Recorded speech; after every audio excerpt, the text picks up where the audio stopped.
Bismillahirrahmanirrahim. Assalamualaikum warahmatullahi wabarakatuh. Alhamdulillahi rabbil alamin. Wal aqibatu li ahli taqwa wal yaqin. Wala udwana illa ala zalimin. Ashhadu an la ilaha illallah wahdahu la syarika lah.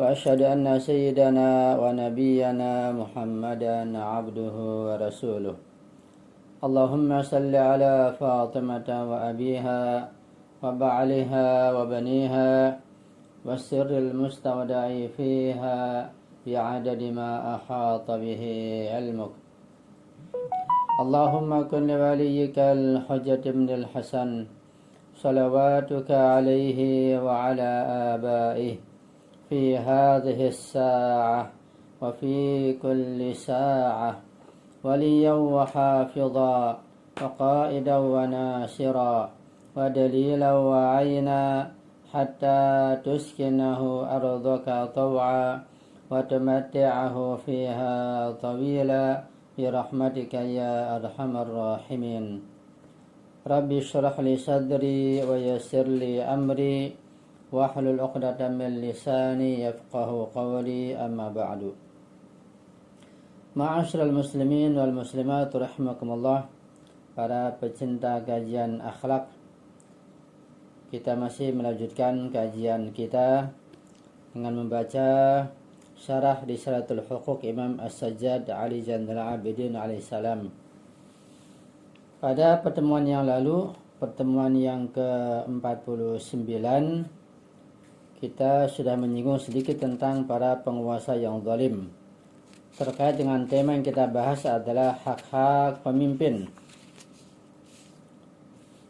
Dan ada dua ayat yang sudah kita singgung terkait dengan masalah penguasa yang zalim, di mana para penguasa zalim itu mengajak umatnya masuk ke dalam api neraka, mengajak pada kesengsaraan abadi. Allah telah berfirman di dalam surat Al-Qasas ayat 41, A'udzubillahi minasyaitonir rajim, wa ja'alnahum a'immatan yad'una ilan nar wa yawmal qiyamati la yunsarun.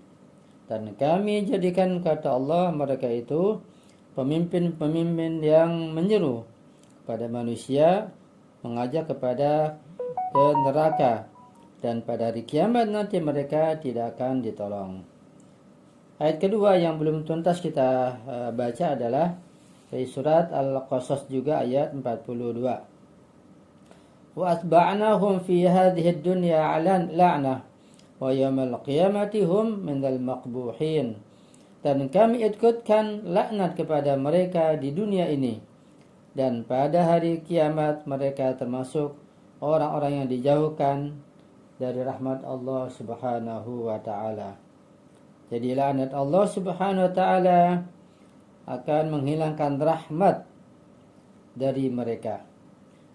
Laknat para malaikat dan orang-orang mukmin juga akan selalu tertimpa atas mereka pada pemimpin yang zalim, pemimpin yang lalim, pemimpin yang diktator, yang tidak menjalankan hukum-hukum Allah Subhanahu wa taala. Pemimpin ilahi mengajak umat manusia untuk berbuat baik, tetapi penguasa yang rusak, penguasa yang zalim mengajak umat manusia kepada kerusakan dan kepada api neraka jahanam.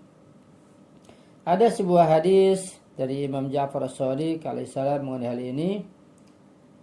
Beliau mengatakan bahwa pemimpin ilahi itu mengutamakan perintah Allah Subhanahu wa taala di atas perintah-perintah rakyatnya dan kehendak mereka sendiri.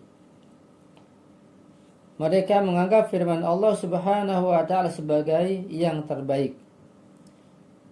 Namun kelompok kedua, yaitu kelompok dari kaum pemimpin yang zalim, memberikan prioritas kepada perintah mereka sendiri di atas perintah Allah Subhanahu wa taala, dan menganggap keputusan mereka berada di atas keputusan Allah Subhanahu wa taala.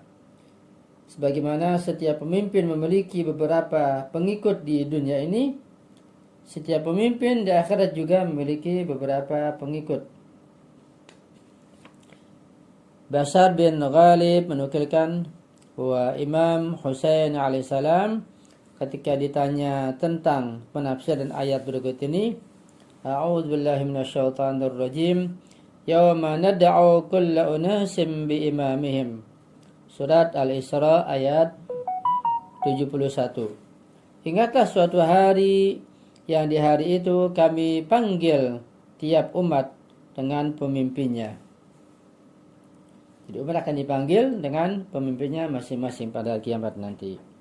Imam Husain alaihissalam menjawab dengan ungkapannya, Imamun da'a ila hudan fa'ajabuhu ilaihi, wa imamun da'a ila dhalalatin fa'ajabuhu ilaihi. Haula'i fil jannah wa haula'i fil nar. Wa huwa qawluhu azza wa jalla, fariqun fil jannati wa fariqun fis sa'ir. Artinya, seorang pemimpin mengajak pada petunjuk dan sebagian orang juga mengikutinya.